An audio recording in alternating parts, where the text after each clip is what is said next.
Hello बच्चों, welcome back to मेरा classes. तो मुझे पता है आप लोगों का जो है मिड टर्म एग्जाम आने वाला है केमिस्ट्री का, और वो भी कल ही है। तो आप लोगों के लिए जो है एक बड़ा इंपॉर्टेंट वीडियो लेके आया हूँ, जिसमें हम बात करने वाले हैं मोस्ट इंपॉर्टेंट क्वेश्चंस किसके, एनसीईआरटी के, एंड मोस्ट इंपॉर्टेंट टॉपिक जो आपको बिल्कुल स्किप नहीं करना है। और स्पेशली उन बच्चों के लिए जो बिल्कुल भी अभी तक नहीं पढ़े हैं और वो पास होना चाहते हैं, तो एटलीस्ट ये टॉपिक और ये क्वेश्चंस कर लेंगे। जिन लोगों ने पढ़ाई कर रखी है एक बार इसका रिवीजन कर लेंगे, एक बार इन क्वेश्चन को दोबारा से कर लेंगे। इससे क्या होगा कि उनकी प्रिपरेशन और ज़्यादा बेहतर हो जाएगी। इससे क्या होगा, जैसे ये ऐसे क्वेश्चन या टॉपिक हैं जो मोस्ट कॉमनली आपके पेपर में बार बार आते रहते हैं, रिपीट होते रहते हैं। तो इन टॉपिक को तो बिल्कुल भी स्किप नहीं करना है, और जो लोग अभी तक बिल्कुल ही नहीं पढ़े हैं उनको तो ये करना ही करना है। ठीक, तो चलते हैं, देखते हैं फटाफट। सबसे पहले अगर हम बात करें तो हमारा आता है chapter number 1, that is some basic concept of chemistry. अगर मैं चैप्टर नंबर 1 की बात करूं तो आपको सबसे पहले तो मूल कॉन्सेप्ट, क्योंकि ये इंपॉर्टेंट टॉपिक है और इसका इस्तेमाल अलग अलग जगहों पर इस्तेमाल होता रहेगा इसका। तो मूल कॉन्सेप्ट के फॉर्मुलेज जो हैं वो आपको पता होने चाहिए, उससे रिलेटेड एक दो क्वेश्चंस भी कर लेने हैं।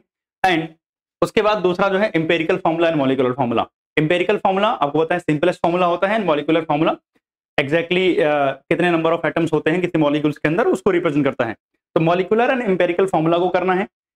स्टोसिमेट्री मतलब जो भी कैलकुलेशन आप एक बैलेंस रिएक्शन से रिलेट करते हो, स्टोसिमेट्री है, और उसमें लिमिटिंग रिएजेंट क्या होते हैं और लिमिटिंग रिएजेंट पता कैसे करते हैं, और स्टोसिमेट्री से रिलेटेड जो क्वेश्चंस हैं वो जरूर करने हैं। और ये one of the most important topic में से है, ये आपके पेपर में रहेगा ही रहेगा। ठीक, इसके बाद अगर बात करूं फिर मोलालिटी है और मोल फ्रैक्शन है। ये तीनों कंसंट्रेशन टर्म्स आपको जरूर कर लेनी है। इसके बाद अगर हम बात करते हैं कि सर ये चारों टॉपिक हमने तो पढ़ लिया, उसका क्वेश्चंस कौन से करने हैं। अगर हम बात करें एनसीईआरटी के क्वेश्चंस की, एग्जांपल नंबर 3, 2, 4, 5, 7, 8। इसके अलावा एक्सरसाइज के अंदर ये क्वेश्चन है, question number 2, 3, 4।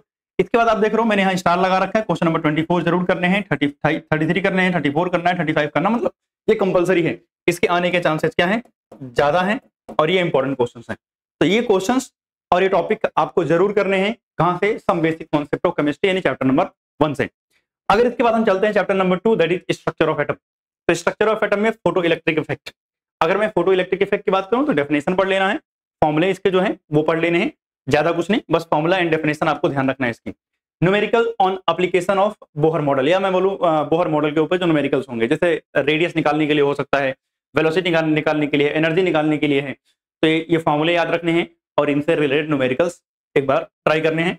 Heisenberg uncertainty principle, definition याद रखनी है, फॉर्मूले याद रखने हैं, इससे न्यूमेरिकल भी आता है, एनसीईआरटी के एग्जांपल्स में भी क्वेश्चन है इसके, तो वो भी करने हैं। उसका डी ब्रोगलीज हाइपोथेसिस, इससे भी क्वेश्चंस आते हैं, इंपॉर्टेंट टॉपिक है। क्वांटम मैकेनिकल मॉडल, अगर बात करूं इस पूरे चैप्टर में से एक टॉपिक जो बिल्कुल भी स्किप नहीं करना है वो क्वांटम मैकेनिकल मॉडल है। ठीक, काफी इंपॉर्टेंट टॉपिक है, इसको बिल्कुल भी स्किप नहीं करना है। अच्छा, एक और चीज मैं कॉमनली अगर देख रहा हूं तो नोड निकालने के लिए जो फॉर्मूला होता है, यानी नोड निकालने के लिए जो फॉर्मूला था वो आपको कर लेना है, यानी नोड वाला टॉपिक जरूर पढ़ना है, नोड से क्वेश्चन आएंगे, इंपॉर्टेंट है ये। इसके बाद अगर हम बात करें हुंड्स रूल हो गया, पॉली एक्सक्लूजन प्रिंसिपल हो गया, डेफिनेशन याद रखनी है। Electronic configuration of copper and chromium, आपको पता है कॉपर एंड क्रोमियम की एक्सेप्शनल इलेक्ट्रॉनिक कॉन्फिगरेशन होती है, तो उसका अलग होता है, तो आपको ध्यान रखना है कॉपर और क्रोमियम की इलेक्ट्रॉनिक कॉन्फिगरेशन आनी चाहिए आपको। इसके बाद अगर हम बात करें एग्जांपल्स में, तो एग्जांपल 3, 4, 5, 8, 9, मतलब ये है, कोशिश करो कि सॉल्व एग्जांपल जो हो तो सॉल्व किए हुए हैं, एक बार सारे कर लो, रिवाइज हो जाएंगे। बैक एक्सरसाइज के अंदर क्वेश्चंस इस एक्सरसाइज में बहुत ज्यादा हैं, फिर भी मैंने सेलेक्ट करके कुछ क्वेश्चंस आपको बता दिए हैं, 4, 9, 10, यानी ये क्वेश्चंस जो लिखे हुए हैं इसको आपको करना है। क्लियर बात है। क्वेश्चन नंबर 4 हो गया, 9, 13, 15, 17, 23, 28, 29, 35, 42, मतलब ये क्वेश्चन जरूर करने हैं। क्लियर बात। ठीक, आगे चलते हैं। अच्छा, एक और चीज मैं इसमें ऐड करना चाहूंगा, एक तो Planck quantum theory, Planck quantum theory. Planck quantum theory के अंदर फॉर्मूला जो था E इज इक्वल टू, वैसे तो आप लोगों ने पढ़ ही रखा है, कोई इश्यू नहीं है, E is equal to H nu, ये फॉर्मूला याद रखना है, इससे रिलेटेड न्यूमेरिकल्स भी आते हैं, तो ये भी ध्यान रखना है। क्लियर। इसके बाद अगर हम बात करें, हमारा आता है चैप्टर नंबर जो है 3, पीरियोडिक टेबल। पीरियोडिक टेबल में सिंपल शब्दों में आप सिर्फ अगर एक चीज करना चाहते हो तो वह है पीरियोडिसिटी इन द प्रॉपर्टीज। मतलब क्या हुआ, आयोनाइजेशन एंथैल्पी, रेडियस में स्पेशली आइसो इलेक्ट्रॉनिक स्पीसीज बहुत अच्छे से याद रखना है, आता है पेपर में। इसके अलावा अगर मैं बात करूं इलेक्ट्रॉन गेन एंथैल्पी हो गया, इलेक्ट्रोनेगेटिविटी हो गया, ये सारे टॉपिक्स पेपर में अक्सर आते रहते हैं, जिसमें इंपॉर्टेंट टॉपिक पीरियोडिसिटी ही है इस टेबल में। और इसमें अगर आप चाहो कि रेडियस जरूर करना है, आयोनाइजेशन एंथैल्पी जरूर करना है और इलेक्ट्रॉन गेन एंथैल्पी जरूर करना है, ये तीनों तो बहुत कॉमनली आते हैं, ठीक है ना। इसके बाद IUPAC nomenclature for atomic number 100 plus, मतलब अगर 100 से ज्यादा एटॉमिक नंबर हो तो उसका आईयूपीएसी नोमेनक्लेचर होता है, एक बार उसको भी जरूर देख लेना है। इसका ये सॉल्व एग्जांपल करने हैं और बैक साइड से ये क्वेश्चन करने हैं, ये एक्सरसाइज के क्वेश्चन जरूर करने हैं, ठीक है ना। क्लियर बात, आगे चलते हैं। इसका हमारे पास आता है चैप्टर नंबर 4, दैट इज जो है chemical bonding and molecular structure.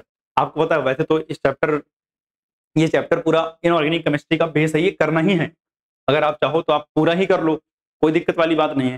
लेकिन फिर भी अब लास्ट टाइम है, आप कुछ इंपॉर्टेंट बातें ही जानना चाह रहे हो, तो अगर पूरा चैप्टर कर लो तो बहुत बेहतर है, इससे बढ़िया और कुछ हो ही नहीं सकता।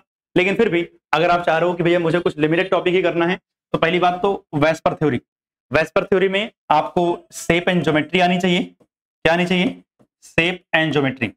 अब यहाँ पे जो क्वेश्चन आता है वो क्या है, जैसे आपसे पूछ लेंगे आइसोस्ट्रक्चरल क्या होते हैं, आपको पता है जिनका जनरल फॉर्मूला क्या आएगा, सेम आएगा, वो सब क्या होते हैं? आइसोस्ट्रक्चरल। मतलब यहाँ से कैसे आपसे क्वेश्चन आ सकते हैं कि कौन सा आइसोस्ट्रक्चरल है।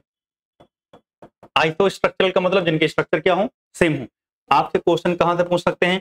बॉन्ड एंगल से पूछ सकते हैं। तो याद रखना है कि बॉन्ड एंगल को कंपेयर करना आना चाहिए। जैसे अगर आप वेस्पर थ्योरी के अंदर अलग अलग ज्योमेट्री बनाते हो, अलग अलग शेप बनाते हो, तो आपको अलग अलग एंगल मिलता है। जैसे मान लिया टेट्राहेड्रल है, 109.5 डिग्री का एंगल होता है। आप मान लिया ट्राइगोनल प्लेनर है, 120 डिग्री का एंगल होता है, पता होना चाहिए। अब सुनना, अगर लोन पेयर बढ़ता है तो आपको पता है बॉन्ड एंगल क्या हो जाता है, घट जाता है, तो यानी बॉन्ड एंगल को कंपेयर करना, आइसोस्ट्रक्चरल, ये दोनों बातें इंपॉर्टेंट है, आपको पता होनी चाहिए, ठीक है ना। इसका आता है एमओटी यानी molecular orbital theory. Molecular orbital theory में बेसिकली इलेक्ट्रॉनिक कॉन्फ़िगरेशन आती है, जो आपका O2F2 के लिए था और लेस देन 14 वालों के लिए जो था वो इलेक्ट्रॉनिक कॉन्फ़िगरेशन, उसमें आपका मैग्नेटिक नेचर हो गया, बॉन्ड ऑर्डर हो गया, इसके अलावा बॉन्ड डिस्टेंस वगैरह हो गई जो बताए थे, वो आपको जरूर करने हैं। स्टेबिलिटी हो गई, ये सब चीजें आनी चाहिए निकालने। हाइब्रिडाइजेशन में अगर बात करूं तो हाइब्रिडाइजेशन में अलग अलग शेप क्या होती है और हाइब्रिडाइजेशन निकालने आनी चाहिए। इसके अलावा डाइपोल मोमेंट, डाइपोल मोमेंट जब करने जाओगे तो बेसिकली याद रखना है NH3 NF3 का।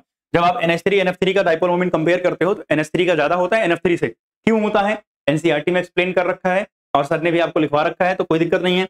BF3 का डाइपोल मोमेंट कितना होता है? 0 होता है। तो 0 क्यों होता है ये भी आपको पता होना चाहिए, इंपॉर्टेंट है। इसके बाद बात करते हैं सिग्मा एंड पाई बॉन्ड के बीच डिफरेंस। एक और चीज आप देख लेना यहाँ पर, फेजान रूल, ठीक है ना। फेजान रूल क्या कहता है? किसी आयनिक बॉन्ड के अंदर कोवेलेंट कैरेक्टर कितना होगा, ये बताने जाएगा हम किसका है, फेजान रूल का। और फेजान रूल भी जरूर करना है, इंपॉर्टेंट है। क्लियर बात? तो ये टॉपिक हो गए। अगर मैं क्वेश्चंस की बात करूं तो क्वेश्चन लिख रखे हैं, आपको पता है यहाँ एग्जांपल है नहीं, एग्जांपल इस चैप्टर में नहीं है, सारे के सारे बैक एक्सरसाइज के क्वेश्चन हैं, तो आपको ये बैक एक्सरसाइज के क्वेश्चन जरूर से जरूर करने हैं। क्लियर बात? आगे चलता हूं मैं। लास्ट चैप्टर यानी रिडॉक्स रिएक्शन, चैप्टर नंबर 7। अगर मैं रिडॉक्स रिएक्शन की बात करूं तो ऑक्सीडेशन नंबर कैलकुलेट करने आना चाहिए, ऑक्सीडेशन नंबर कैलकुलेट करने आना चाहिए। उसके बाद बैलेंसिंग, बैलेंसिंग के दो मेथड हैं, आयन इलेक्ट्रॉन मेथड और दूसरा आपका ऑक्सीडेशन नंबर मेथड, और दोनों ही मेथड आपको पता होना चाहिए। नहीं बोल रखा है पेपर में, आप जिस मर्जी से उससे कर दो, लेकिन अगर कभी मेंशन कर रखा है तो आपको वही मेथड लगाने हैं और दोनों मेथड आना जरूरी है।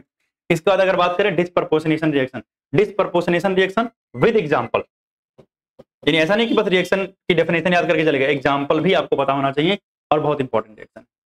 आपसे कई बार ये भी पूछते हैं कि कौन से मतलब which of the following show disproportionation, तो आपको याद रखना है कि ऑक्सीडेशन नंबर ना तो मैक्सिमम होना चाहिए ना मिनिमम।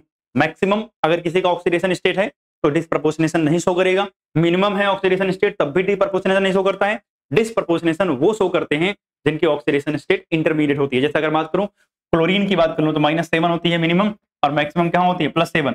अब ये दोनों शो नहीं करेंगे disproportionation.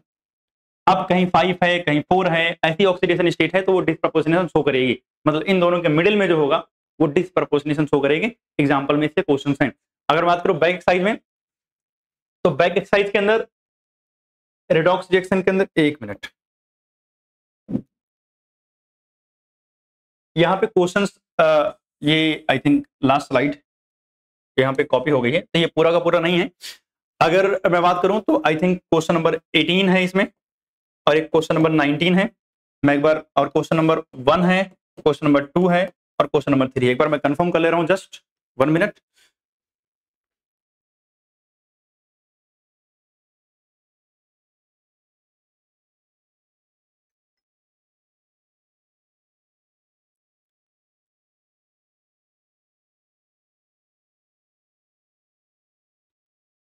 11th chemistry redox reaction.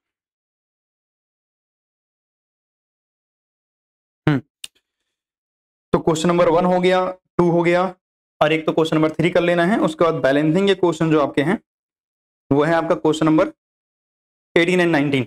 18 and 19 balancing में है। और उसके बाद जो है एक क्वेश्चन आपको जो करना है 29 कर लेना है और एक 30 कर लेना है, बस।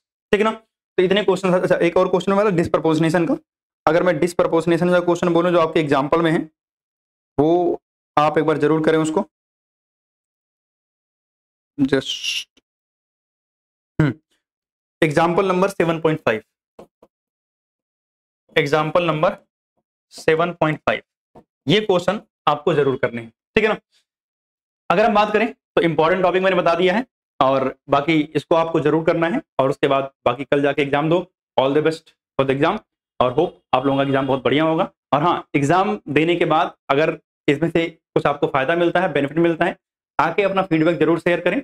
और हाँ, वीडियो को और लोगों को भी फॉरवर्ड करें, ताकि और बाकी लोगों को जिनको जरूरत हो उनको भी फायदा मिल पाए। और हाँ, अगर नोट्स या पीडीएफ इसकी चाहिए हो तो उसके लिए टेलीग्राम का चैनल नीचे दे रखा है डिस्क्रिप्शन में, वहां पर जाएं, क्लिक करें और ज्वाइन करें। बाकी सारे अपडेट्स आपको धीरे धीरे मिलते रहेंगे। ठीक है ना। बस आज के लिए यहीं तक, धन्यवाद।